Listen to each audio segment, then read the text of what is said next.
자, 우리 2차시 조선의 정치 운영과 공론 정치 마지막 탐구활동 5번입니다. 세도 정치의 폐단과 그로 인한 농민 봉기의 내용을 정리해보자 그랬는데요. 교과서 63쪽과 78쪽을 참고하시면 되겠어요. 질문 10번 보시면 정조가 갑자기 세상을 떠나고 나이 어린 순조가 즉위하면서 나타난 정치 형태가 무엇인가요? 했는데요. 이런 정치를 뭐라고 하냐면 세도 정치라고 합니다. 그럼 순조가 몇 살 때 즉위를 하냐면요. 11살 때 즉위를 해요. 그러니까 굉장히 이 왕권이 약할 수밖에 없는 게 본인이 직접 정치를 못해요. 그 왕실의 어르신이 대신 정치를 해주는데 그러다 보니까 순조, 헌종, 철종 때를 거치면서 왕의 외척인 안동김 씨와 풍양조 씨 등 몇몇 가문이 권력을 독점하게 되거든요. 특히 놀라운 사실은 여러분, 헌종 같은 경우에도요, 정말 어린 나이에 이제 왕이 돼요. 헌종 같은 경우에 8살 때 즉위를 하거든요. 그러니까 이 말은 무슨 말이냐면, 어린 왕을 즉위시켜가지고 왕을 이제 꼭두각시처럼 만드는 거죠. 권세 있는 가문들이.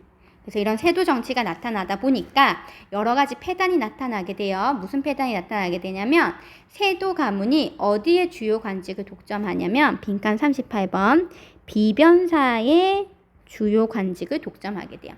비변사가 여러분 뭐냐면요. 원래는 국방 문제를 논의하는 임시기구였어요.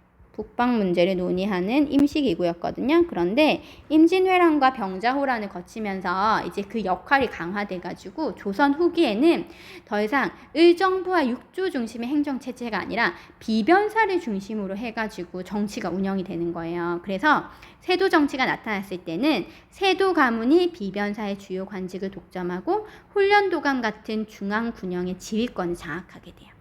당연히 왕권은 약화되겠죠. 정치기관도 굉장히 문란하게 되고요. 과거 시험 부정이나 관직을 사고 파는 매관 매직이 성행하게 됩니다.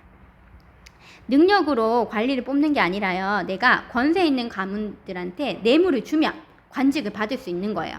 그러다 보니까 자기들이 돈을 주고 관직을 샀기 때문에 본전 생각이 날 거 아니에요. 그러니까 이 돈을 어떻게 이제 다시 메꾸려고 하냐면 농민들이 수탈해가지고 세금을 많이 걷어가지고 그거를 빼돌려가지고 자기들의 어떤 사리사욕을 채우려고 해요. 그러다 보니 수령과 아전의 농민 수탈이 매우 극심했죠. 그 과정에서요. 세금이었던 전정, 군정, 황곡 이거를 삼정이라고 부르거든요. 삼정도 굉장히 문란하게 운영이 됩니다. 전정이라고 하는 거는 땅에 대한 세금인데요. 정해진 세금액이 있을 거잖아요. 그것보다 그 이상을 거두고 그 다음에 원래 이 땅에 대한 세금 지주가 내야 되잖아요. 그런데 지주가 내야 될 세금도 소작인한테 떠맡겨가지고 농민들의 부담이 굉장히 컸어요. 그 다음에 군정 같은 경우에는 군대를 직접 가지 않고 조선 후기에는 군포를 거두기도 했는데 이 군포를 거둘 때 원래는 16세부터 60세의 남자한테만 거두는 거거든요. 그런데 아직 16세가 되지 않은 아이나 그 다음에 죽은 사람들한테도 군포를 거두는 일이 일어나고 그 다음에 이 군력이 너무 부담이 돼가지고 도망을 가잖아요. 그러면 이 도망간 사람의 군포를 이은 농민이나 친족한테 부담을 시키는 경우가 굉장히 많았대요. 이거를 뭐 한자어로 백골징포, 황구첨정 뭐 이런 말 쓰기도 해요.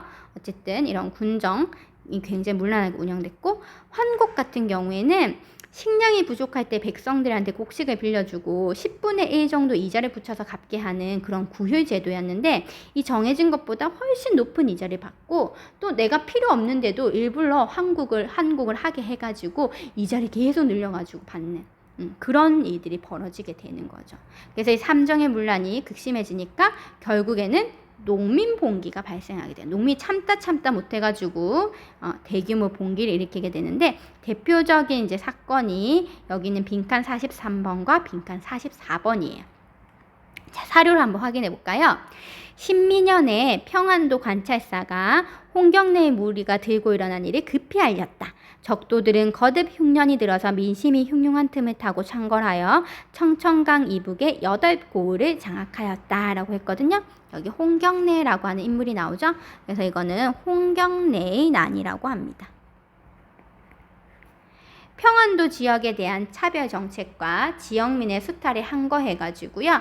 상공업자나 광산 노동자들도 참여해가지고 난이 일어났어요.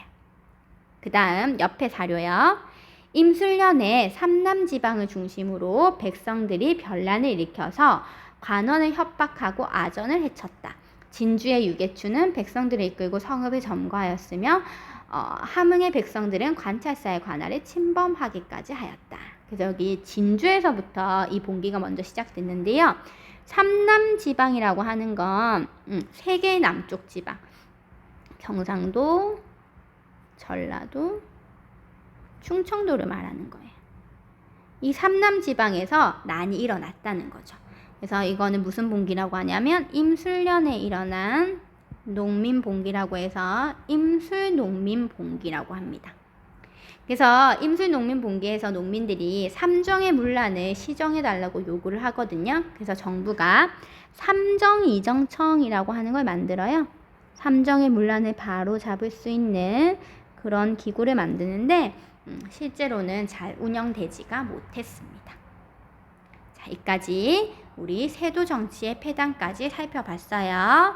자, 앞서서 탐구활동 1번부터 5번까지 해서 오늘 조선의 정치 운영과 공론 정치에 대해서 학습을 해야 했거든요. 수업 시간에 학습한 내용 중에 인상 깊었던 내용들 정리해 보시고요. 중간고사 전에 수업 성찰록 작성할 때 참고 자료로 활용하시면 되겠습니다. 수고 많으셨습니다.